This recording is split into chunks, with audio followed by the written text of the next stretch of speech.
Amados irmãos, que a graça, que a paz, que o amor de Cristo estejam entre nós, amém? Amém. Vocês estão desanimados, amém? Amém. Que assim seja. Amados irmãos, peço desculpa aos irmãos pelo meu atraso. Tenho certeza que aqui já foi mencionado, mas eu gostaria de repetir, como a palavra de Deus nos fala aqui em Apocalipse 14, 13. Dudu, fica aqui que eu vou depois, vamos orar? A palavra de Deus assim nos fala. No Apocalipse, capítulo 14, versículo 13, então ouvi uma voz do céu dizendo: escreve, bem-aventurados os mortos que desde agora morrem no Senhor. Sim, diz o Espírito, para que descansem das suas fadigas, pois as suas obras os acompanham. Amados queridos irmãos, aprove ao Senhor chamar para as mansões celestiais a nossa irmã Erismar. Erismar é membro fundadora da nossa igreja. Ela e o seu marido, o presbítero José Vieira, que já descansa nos braços do Senhor. A nossa irmã, ela sofreu um acidente nesta semana e não houve como mantê-la entre nós. E nós temos a certeza de que Deus a recebeu com muito carinho no céu. Hoje é festa no céu, festa no céu. Estamos lá com a família, com os filhos, com a nora, com os netos, não é? E chorando de saudades. Nós choramos de saudades, porque pessoas marcam as nossas vidas, marcam. Boa parte da igreja lá estava também. Pessoas deixam saudades na nossa vida, não é? Há um rei na Bíblia que ele foi tão mal, e o texto diz que quando ele morreu, ninguém sentiu saudades dele, ninguém. Ele matou seus irmãos, matou os seus primos, ele não queria concorrência, e o texto diz que ele não caminhou para as mãos do Senhor, mas não deixou saudades. A irmã Erismar, ela era um exemplo de mansidão, e nós lembramos as bem-aventuranças, como estamos estudando agora à noite, em Mateus 4, versículo 5, bem-aventurados mansos, porque herdarão a nova terra. Ela descansou, mansa no Senhor. E agora nós podemos dizer, não é? Como a palavra de Deus nos ensina: combati o bom combate, completei a carreira, guardei a fé. Não é? Assim Paulo dizia, e assim a irmã Erismar o disse, e ela já descansa no Senhor.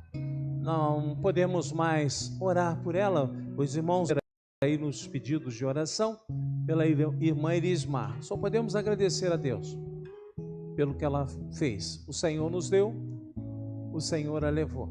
Hoje é festa no céu.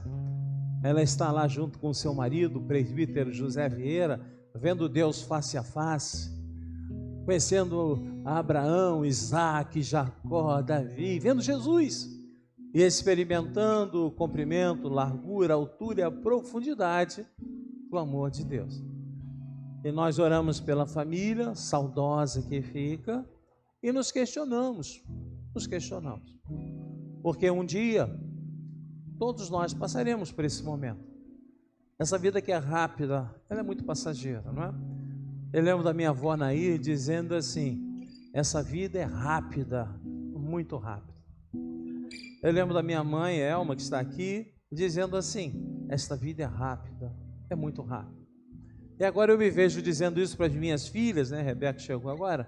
Essa vida é rápida, ela é muito rápida. E nós temos que aprender a viver para a glória e honra de Deus. Então nós vamos orar. Vamos orar pela irmã Erismar, agradecendo a Deus pela vida dela. Vamos orar para que Deus conforte a família. E vamos nos perguntar, como eu pergunto a vocês: você tem certeza? Tem certeza que você vai para o céu? Uma vez uma jovem estava conversando comigo, se preparando para o seu batismo público, a profissão de fé. E eu perguntei: você tem certeza que vai para o céu? Ela se aquietou, abaixou a cabeça e chorou. Ela não tinha essa certeza. Essa certeza quem coloca em nós é o Espírito Santo de Deus, porque não é o que nós podemos fazer para alcançá-la. É o amor de Deus que nos alcança.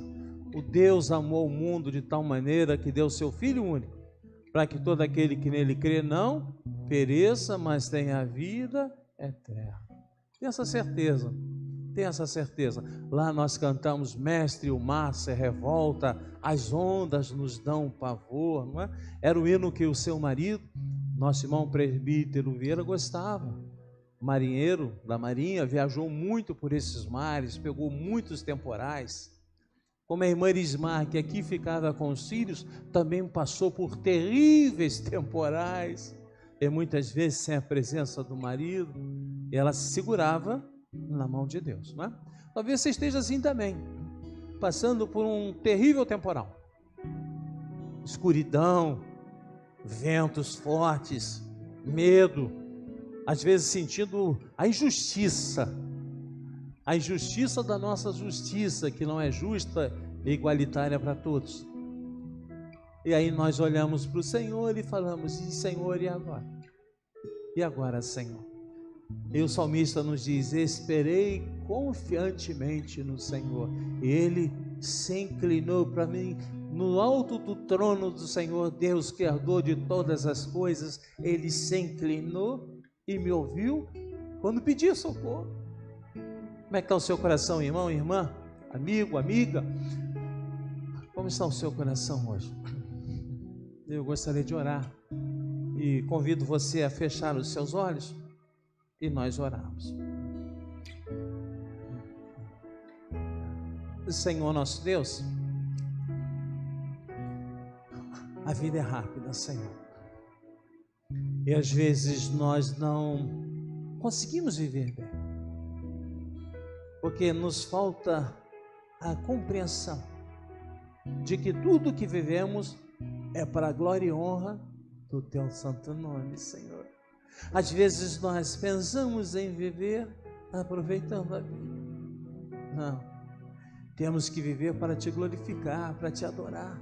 E aí sim nós viveremos uma vida intensa. Bem-aventurados seremos. Te agradecemos muito pela irmã Erismar, membro fundadora desta igreja. Senhor, ela já desfruta das mansões celestiais.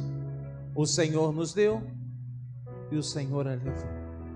Louvado seja o seu santo nome. E lá onde estivemos, nos despedimos dela dizendo: até breve, porque um dia estaremos também com ela, louvando o teu nome. Pedimos, Senhor Deus, pela família, pelos filhos, o Otávio, o Minho, a Diná, sua nora, seus netos, que eles lembrem sempre do testemunho dela, de uma mulher mansa, de uma mulher amorosa, de uma serva tua, Senhor. E nos questionamos, Senhor, nesse momento: para onde nós vamos? Quando o fio de ouro que nos mantém vivos for cortado pelas tuas mãos, para onde iremos, Senhor?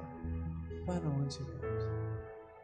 Tu nos ensinas que aqueles que creem em Jesus Cristo como teu Filho, aqueles que creem que Jesus Cristo morreu para pagar por nossos pecados, desfrutarão das mansões celestiais. Aqueles que têm dúvida ou não acreditam sofrerão, Senhor Deus, terrivelmente após a vida aqui. Esperamos um dia estarmos juntos contigo, louvando, adorando ao teu santo nome, onde não há dor, não há sofrimento, não há tristeza, não há angústia, não há medo. Mas enquanto aqui estivermos, ajuda-nos, Senhor Deus, a termos esta certeza: somos já bem-aventurados, desfrutamos aqui das bênçãos imensas derramadas pelas tuas mãos. E agora, Senhor, que vamos ler a tua palavra e nela vamos meditar, nós pedimos que o teu Espírito Santo ilumine o texto para que o compreendamos. Pedimos, Senhor Deus, que o pregador seja ungido por tuas mãos no trazer a tua palavra, para que ela seja viva, eficaz, penetrante, que ela fale, porque nós precisamos ouvir. Nós te pedimos, nós te agradecemos, em nome de Cristo Jesus. Amém, Senhor Deus. Vamos louvar a Deus? E eu entrego tudo a ti, tudo a ti. E eu entrego tudo a ti, tudo a ti.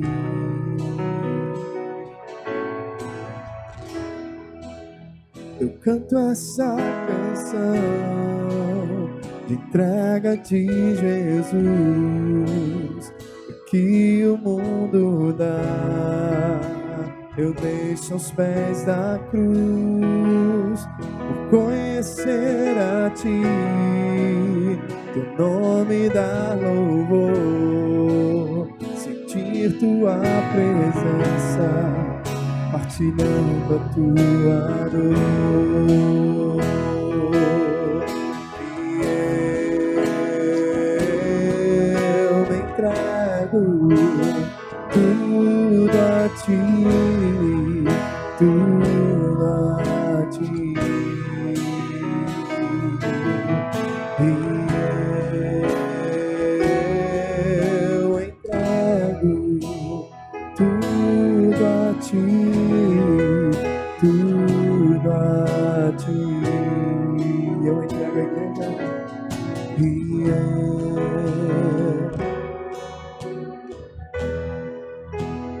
tudo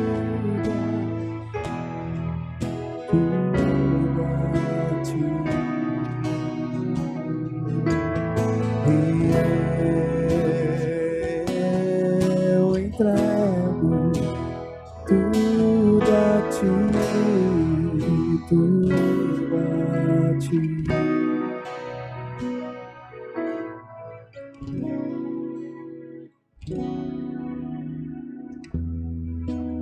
Amados irmãos, vamos abrir nossas Bíblias mais uma vez e vamos ler Apocalipse capítulo 3, a partir do versículo 14.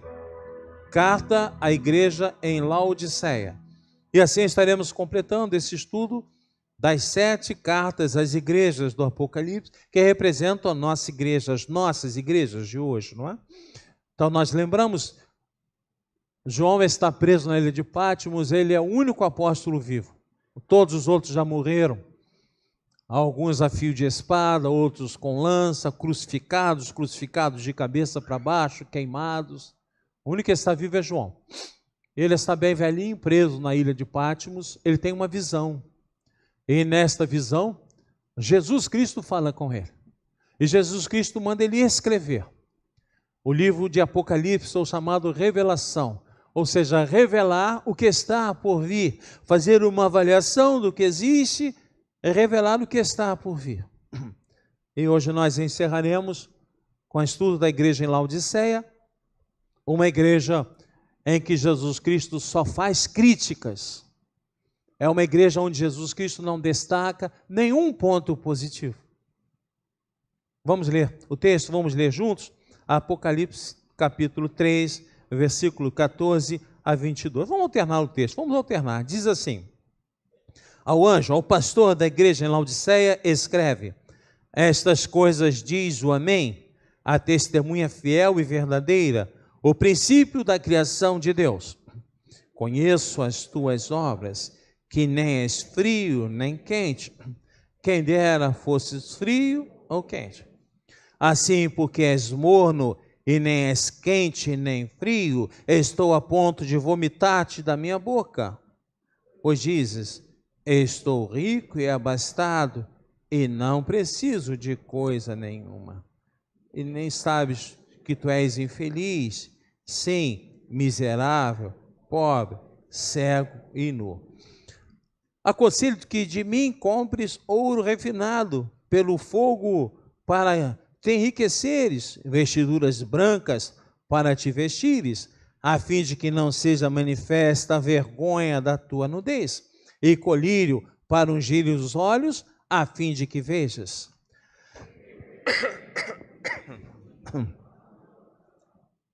Sê, pois, zeloso e arrepende. Eis que estou à porta e bato. Se alguém ouvir a minha voz e abrir a porta, entrarei em sua casa e cearei com ele, e ele comigo. Ao vencedor, dar-lhe-ei sentar-se comigo no meu trono, assim como também eu venci e me sentei com meu Pai no seu trono. Todos juntos. Quem tem ouvidos, ouça o que o Espírito diz às igrejas.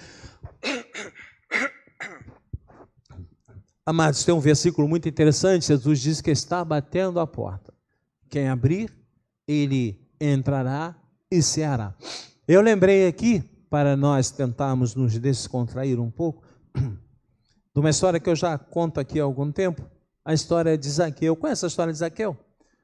Zaqueu era um homem rico, coletor de impostos e um publicano. Ele era muito mal visto pelo seu povo, os judeus, porque ele recolhia impostos dos romanos. Os romanos eram inimigos. E um dia Jesus, quando entra em Jericó, a cidade de Zaqueu, ele tinha uma característica física, ele era muito baixinho. E ele não conseguia enxergar Jesus por causa da multidão de pessoas que corria para conhecer Jesus, o Mestre. E ele sobe numa árvore, E Jesus ali o vê. E diz assim: Zaqueu, desce depressa, me convém estar contigo na tua casa. É a única pessoa na Bíblia que se registra que Jesus disse: eu quero ir à tua casa. Porque normalmente Jesus era convidado, mas Zaqueu, ele quis ir até a casa de Zaqueu, não é? E aí eu lembro uma história engraçada de um pastor que estava pregando e no ânimo, na ansiedade, batia o pé, forçava. Eu dizendo assim para a igreja: vou contar a história de um homem que era muito rico, pecador. E aí Jesus entra na cidade dele, Jericó, e o seu nome era Pedro. E aí o presbítero: presbítero, eu estou pregando, só um minuto. E aí Pedro era baixinho, não conseguia ver Jesus na multidão. Presbítero, presbítero, estou pregando. E aí, como ele não conseguia ver Jesus, Pedro sobe na árvore. Era a forma dele ver Jesus. E, pastor, presbítero, eu estou pregando, por favor. E aí, quando Pedro estava lá em cima da árvore, ele ouve uma voz: pastor, não é Pedro, é Zaqueu. E ele ouviu assim, Zaqueu dizendo para ele: desce, Pedro, porque esta árvore é minha. Interessante, às vezes a gente dá essas, a gente faz muito isso. Mas saiba que, né, Reinaldo, cada um de nós tem uma árvore. Eu brincava muito com o Reinaldo, quando eu pregava sobre esse texto, eu dizia: Reinaldo, você está em cima da árvore, porque você ouviu falar de Jesus, você quis ver Jesus, você subiu na árvore para ver Jesus, e Jesus está dizendo o seu nome: desce, porque eu quero entrar na tua casa. E às vezes nós continuamos em cima da árvore, achando que não precisamos descer. É interessante porque Jesus, quando entra em Jericó, ele transformou a vida de duas pessoas. Um mendigo que estava sentado no chão, à beira do caminho, mendigando. A esse mendigo, Jesus diz: levanta e anda. E este homem rico que está em cima de uma árvore, Jesus: desce e caminha comigo. Porque Jesus nos quebranta. Aquele que se acha poderoso e alto, ele joga no chão. Aquele que acha que não vale nada, é desprezível, ele diz: eu te amo, levanta, porque você é meu filho. E ele caminha conosco. Essa igreja de Laodiceia era interessante. Fora criada lá pelo ano 250 a.C. Uma igreja, uma cidade rica. A cidade de Laodiceia, criada em 250 a.C., era uma cidade rica. Muito rica. E era dito que o ouro de Laodiceia era o ouro mais puro daquela região. Lá também em Laodiceia havia uma escola de medicina. Lá se produziam ungüentos. E aqueles que eles produziam para visão era considerado o melhor que existia no mundo. Imagine naquela época a terra árida, seca, as dificuldades da higiene, as pessoas tinham muitos problemas de visão pela dificuldade de manter os olhos limpos. E aquele colírio produzido lá em Laodiceia era dito como de real utilidade, caríssimo, mas trazia maravilhas. A cidade de Laodiceia também era conhecida pelas suas roupas de lã que eles faziam, vestiduras de festa, principalmente a cor preta, que era difícil de produzir, e era conhecida em todas as regiões. Além do mais, a cidade de Laodiceia tinha algo interessante. Perto dela tinha a cidade de Colosso, próximo das encostas, onde o gelo derretia e escorria água pelas encostas, uma água gelada. Gelada. Imagine uma água gelada há 2000 anos atrás, onde não havia geladeira. Próximo havia a cidade de Herápolis, uma região sísmica, térmica. A água brotava do solo quente, como Caldas Novas. As pessoas vinham de longe para tomar banho naquela água quente, natural, medicinal. E a cidade de Laodiceia, pastor? Tinha uma água que vinha de muito longe. Uma água que chegava para ser usada, uma água que era morna. Já bebeu água morna? Já bebeu? Não é a da bica, não, da bica não é morna, não. Esquenta ela um pouquinho, você vai ver a dificuldade, nós nos acostumamos a tomar a água gelada. Então essas 4 características são interessantes para nós entendermos a carta. Uma cidade rica e tinha o ouro mais puro da região. Segundo, uma cidade que produzia roupas, vestiduras de boa qualidade, excelente qualidade, que era buscada pelos mais ricos da região. Terceiro, uma cidade onde a água era morna, difícil de ser engolida, nos dando ânsia de vômitos. E uma cidade que produzia um unguento medicinal para os olhos, que ajudava as pessoas a melhorarem das terríveis consequências do clima e da região. Então Jesus vai fazer o diagnóstico desta igreja e diz assim: conheço as tuas obras. Olha que interessante, versículo 15, 17, né? 15 mesmo, óculos está ruim. Conheço as tuas obras, que nem és frio nem é quente. Olha lá.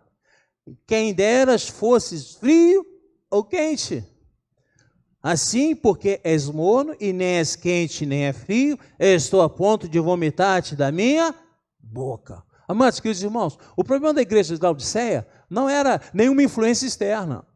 Não havia nenhuma influência externa entrando na igreja, não havia nenhuma tradição vindo de fora, ou nenhum ensinamento que brotava na igreja, tentando desviar os cristãos da palavra de Deus. O problema da igreja é que a igreja era indiferente. Indiferente. Eu me lembro que, quando eu trabalhava ainda como engenheiro no estado, eu tinha um amigo, engenheiro, Maurício, e ele era muito calado. Todo dia ele tinha a mesma rotina. Ele chegava de manhã, fumava um cigarro, lia o jornal, na época era o Jornal do Brasil, né? Aí abria, quando dava o horário, abria os processos, começava a trabalhar. Quando dava meio-dia ele fechava, descia, almoçava sempre no mesmo lugar, na mesma cadeira, a mesma comida. Depois ele subia, sentava, continuava a ler o jornal, acendia um cigarro. Depois, eu falei assim: Maurício, afinal de contas, o que você tem nesse... Eu tenho suco de tomate, né? Para o meu lado italiano, né? Explode rápido, né? O que você tem? Não é possível, Maurício. Reage! Você é o quê? Ele falou assim: eu sou uma folha de alface. Achei interessante, né? A folha de alface, né? Porque a folha de alface, se bater o vento para lá, ela vai para lá. Se bater para cá, ela vai para cá. Se a lagarta estiver subindo, ela sai lagarta, sai lagarta. Tem crentes que são assim, são indiferentes. Nós dizemos assim: irmãos, nós temos que orar. Olha a situação do nosso país, meu Deus do céu, né? Olha a situação do nosso país, olha a injustiça da justiça. que solta os que merecem estar presos e mantém presos aqueles que merecem estar soltos. Olha que coisa horrorosa, temos que orar. Ele, isso, vamos orar. Ele vai para casa ver Silvio Santos, vai ver Gugu, e sempre assim, eu vou orar. A igreja era assim, é uma igreja até que produzia alguma coisa, mas não reagia, indiferente. Dizíamos assim, olha, precisamos orar pela família da nossa irmã Elismar, que está saudosa. Temos que orar, alguém vai orar, não é, pastor? Alguém vai orar, temos que ir, alguém vai. E Jesus disse, olha, porque tu não és quente nem és frio, estou para vomitar-te da boca. Porque Jesus prefere aquele que diz assim, eu não creio em nada. Né, Reinaldo? Não creio em nada. Aí Jesus joga no chão, você vai acreditar em mim. Agora, aquele que está aqui dentro, eu sou, mas não é. Aquele que veste o uniforme, mas não é o que aquele uniforme significa, é morno, é indiferente, não é? Nós temos uma quase irmãzinha aqui entre nós, ainda não é membro da igreja, e no outro dia eu falei assim, quem é que quer nos ajudar com isso? Aí a irmã falou, eu quero, mas eu ainda não sou convertido, não sou membro da igreja. Vem ajudar, irmã, vem ajudar, porque Deus colocou no teu coração o desejo de trabalhar para a glória e para a honra de Deus. É sinal que as bênçãos estão vindo juntos, o Espírito Santo está descendo na vida dela. Em breve a obra está completa. Igreja Presbiteriana da Freguesia, somos quentes? Somos frios? Ou somos mornos? Como a água de Laodiceia, difícil de ser ingerida, bebida, causava náuseas. E Jesus diz, estou a ponto de vomitar-te da minha boca, porque dizes, olha lá, estou rico e abastado, e não preciso de coisa alguma, e nem sabes que tu és infeliz, sim, miserável, pobre, cego e nu. Olha lá, miserável, teu ouro não vale nada, pobre, cego, o teu unguento não consegue te fazer enxergar o caminho real, nu, porque estás tomado de pecado, não tem a vestidura de santidade para estar na frente do Senhor, tu és morno. Tu és morno. E aí, acho lindo esse texto, Jesus bate a porta. Ele diz que bate a porta. E diz que pode dar algo melhor para esta igreja.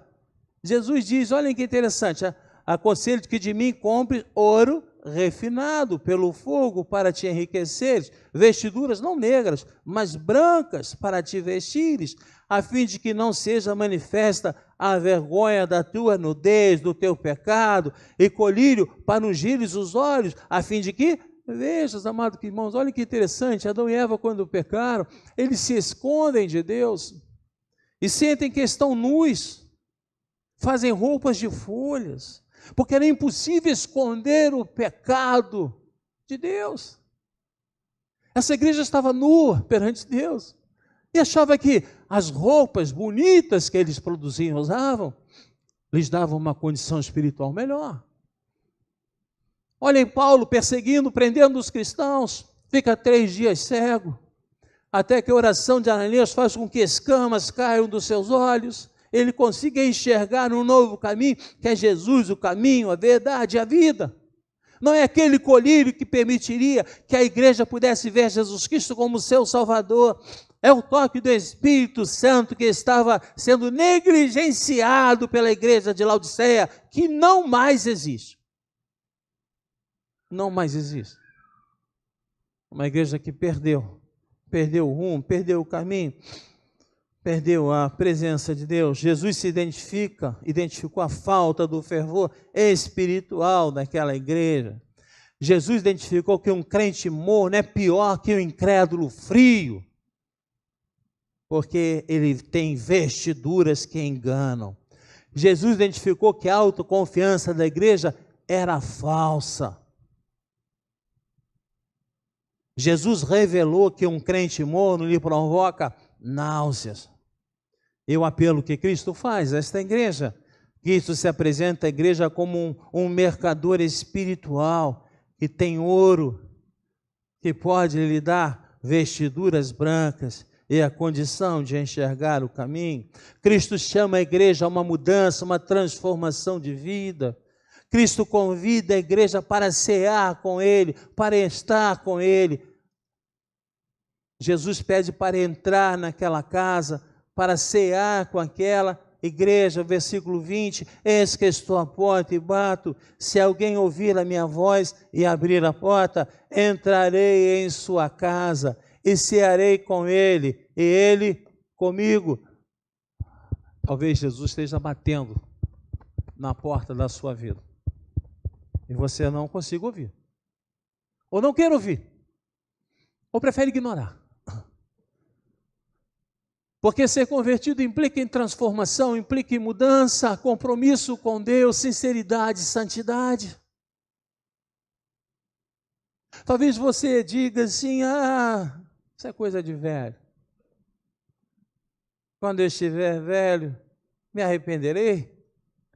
E Jesus assim, louco, ainda hoje te pedirão a alma, e o que dirás? O que dirás? A igreja de Laodiceia se achava forte, tinha um bom número de membros, tinha uma arrecadação boa, olhava-se a igreja e se admirava com o tamanho. Mas Jesus olha o coração, como está olhando o seu coração. E Jesus sabe por que você está aqui. Jesus sabe o que você está buscando, fazendo aqui. Não há como nós nos escondermos de Deus, porque é Ele que nos veste, é Ele que nos desnuda. É Ele que nos levanta, como levantou aquele mendigo na porta de Jericó, paralítico. E é Ele que nos faz descer do alto da árvore, nos dizendo que somos iguais todos entre nós. Jesus tem competência para fazer a promessa. Ele é o amém. Ele é a testemunha fiel e verdadeira. Assim Ele se apresenta logo no início. Ele diz, eu tenho condição de mudar a vida de vocês, mas vocês têm que abrir a porta dos seus corações, da sua casa, para que eu entre, faça morada e esteja com vocês, como estive com Zaqueu, e a vida dele foi transformada. O que Zaqueu mais amava era a riqueza, e quando Jesus entra na casa dele, aquele coletor de impostos, detestado pelo mundo, ele diz, Senhor, distribuo metade dos meus bens aos pobres, e se defraudei alguém, pago inúmeras vezes mais. Não havia mais aquele apego pelo dinheiro, pelas coisas materiais, porque ele ia encontrar algo especial, como aquela mulher que estava no quinto marido e foi pegar água lá naquele poço em Samaria. No meio-dia, uma hora quente, com medo, com vergonha de encontrar as outras mulheres, ela ia no pior horário do dia para não ver ninguém. E Jesus diz para ela, eu tenho a água da vida. E aquela mulher deixa aquele vaso ali para pegar água e sai correndo e diz, encontrei alguém que me trouxe a esperança de uma nova vida. Venham ouvir também. Ela abriu o seu coração, Zaqueu abriu o seu coração, aquele mendigo abriu o seu coração, e às vezes nós continuamos como aquele mendigo sentado, esmolando bênçãos, ou em cima de uma árvore, achando que somos bons, melhores do que os outros, ou talvez escondido como aquela mulher, nos achando o pior dos pecadores. E Jesus nos diz, abre a porta do teu coração, que eu vou entrar. Abre a porta do teu coração, que Jesus fará morada na sua vida. E Jesus diz assim no versículo 21, ao vencedor dar-lhe-ei sentar-se comigo no meu trono, assim como também eu venci e me sentei com meu Pai no seu trono. Quem tem ouvidos ouça. E assim termina a carta. E agora, depois de olhar e caracterizar as 7 igrejas na terra, Jesus, no capítulo 4, vai olhar para a igreja no céu. A igreja que foi levada por Deus. A igreja que já desfruta das bênçãos espirituais. E faz a comparação. Olha o que está na terra. Olha o que é o céu. Dudu, toca para nós agora aqui. Toca para nós. Toca para nós. Agora é o momento de pensar. Não é? Até agora o pastor se exercitou. Agora é o nosso coração que vai pensar e vai se exercitar. Combati o bom combate, completei a carreira, guardei a fé. Palavras de Paulo para Timóteo, e se dizendo cansado de viver, dizendo que para ele o melhor era já desfrutar das maravilhas celestiais do que estar aqui na terra. Mas Deus o ensinava, o animava a pregar o Evangelho, principalmente para o seu povo judeu, mas também para os gentios, largados e desprezados e abandonados, aqueles que não eram judeus. A Igreja Presbiteriana da Freguesia, amigos, irmãos, aqueles que nos visitam, eu me penso, se Jesus mandasse escrever uma carta para mim, o que ele diria de mim, André? O que ele diria de mim? Será que Jesus diria de mim que estava a ponto de vomitar da sua boca? Será que Jesus olharia para você ou para mim e se entristeceria com a nossa forma de vida? Mas alguns dizem assim, mas pastor, ser quente espiritual é ser pentecostal, é ser... Não, irmãos. Ser crente espiritualmente, ser quente espiritualmente é confiar imensamente no amor de Deus e descansar na sua mão. Entrega o teu caminho ao Senhor, confia nele e o mais ele. Isso é ser quente espiritual. As pessoas acham que aquele quente espiritual é que pula, é que levanta a mão, é que fala língua estranha. Não, isso é euforia, irmãos. Isso é euforia. Euforia passa. Euforia passa. Mas Jesus nos quer com o coração quente, cheio do Espírito Santo, confiando nele, trabalhando para ele, glorificando o nome dele. Porque quer comamos ou bebamos, façamos tudo para a glória de Deus. Essa é a alegria do homem.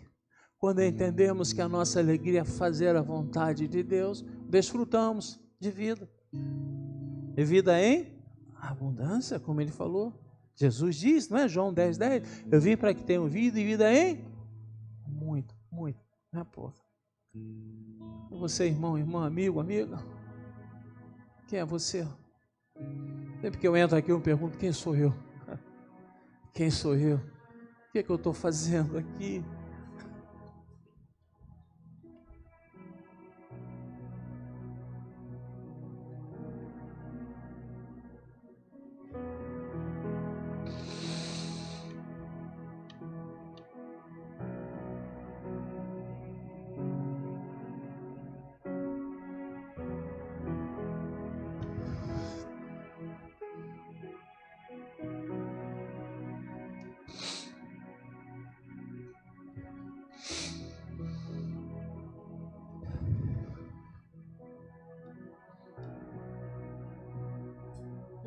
O Espírito Santo nos faz pensar. E é muito bom quando o Espírito Santo sacode a nossa vida e nos faz pensar. Nos faz pensar em Deus. Nos faz olhar para o alto. Nos permitindo ver a glória de Deus. A igreja em Laodiceia sumiu. Não existe mais. Não há mais crentes lá. Homens vaidosos, se achavam bons, se achavam perfeitos. E Jesus disse, não, vocês estão enganados. E humildemente Jesus diz, estou batendo a sua porta e te oferecendo uma nova vida. Aquele que abrir, entrarei. Talvez você esteja hoje aqui para ouvir isso. Jesus batendo no seu coração. Uma voz, pastor. Jesus batendo no seu coração e dizendo, abre, mas abre mesmo. Aí o pastor já disse: escancara a porta da tua casa, abre totalmente a porta do teu coração e deixa Jesus entrar e tomar conta, tirar de dentro de nós tudo que não é dele e colocar em nós tudo que é dele. Nos encher com o seu Espírito Santo. Quem tem ouvidos, ouça.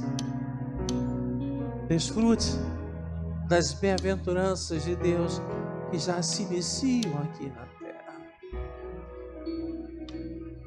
Vamos ficar em pé, fechar os nossos olhos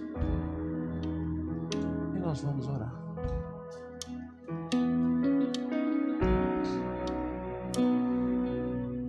Ó Senhor Deus, Senhor Deus e Pai, quem somos nós, Senhor? Quem somos nós? Nada. Somos como poeira, como grãos de areia, mas o Senhor amou a nós. O Senhor amou a cada um de nós. Estávamos mortos, perdidos, escravos do pecado, sujos, imundos, mas o Senhor nos amou. Como estávamos, como éramos, o Senhor nos amou.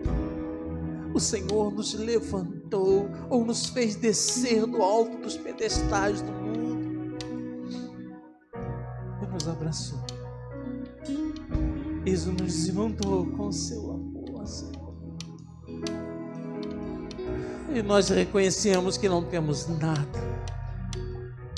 que nos importe mais do que o teu amor. Reconhecemos que os nossos olhos foram lavados no sangue de Jesus para podermos ver o único caminho que nos leva à vida eterna. E buscamos, Senhor Deus, vestiduras brancas de santidade para mostrar ao mundo que somos diferentes. Não temos que ter vergonha de sermos diferentes, mas vergonha é sermos iguais ao mundo. Faz-nos pensar, Espírito Santo de Deus, faz-nos pensar, Senhor. Faz-nos pensar. Entra em nosso coração. Permeia, Senhor Deus, o nosso cérebro e faz-nos pensar e faz-nos enxergar o teu grande amor. Leva-nos em paz. Leva-nos em paz. E que a graça maravilhosa de nosso Senhor e Salvador Jesus Cristo, o amor insondável, incomparável de Deus Pai, o consolo e o conforto do Espírito Santo estejam sobre todos nós, sobre todo o povo de Deus, hoje e por todo sempre. Amém. Podemos sentar.